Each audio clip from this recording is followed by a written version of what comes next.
Welcome to Kenton's videos. Enjoy the video. Start by confirming controller compatibility with Ps4 and the connection methods. Gather a micro USB cable and a charged controller battery for initial pairing. Power on your Ps4 and sign into an active user account before pairing. If you use Bluetooth, ensure no other controllers are connected to avoid interference. Enable Ps4 system updates to ensure the latest controller firmware compatibility. Keep a spare USB cable and a small screwdriver available for resets. Connect the controller to the Ps4 using a micro USB cable and a USB port. Press the PS button for 5 seconds to register the controller with the console. The status light will pulse and then display a player number when pairing succeeds.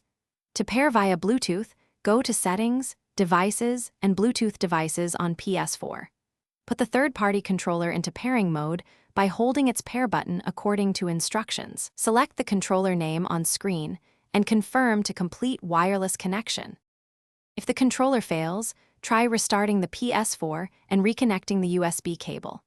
Reset the controller using its small reset pinhole on the back for 10 seconds. Install official drivers or firmware updates for your adapter when using a USB converter. Use wired mode for games that do not accept third-party Bluetooth input reliably. Enable controller assignments in accessibility when buttons map incorrectly to actions. Keep controller battery above 20% and maintain 3 to 6 feet clear line of sight. Thanks for watching. Consider subscribing if we helped you.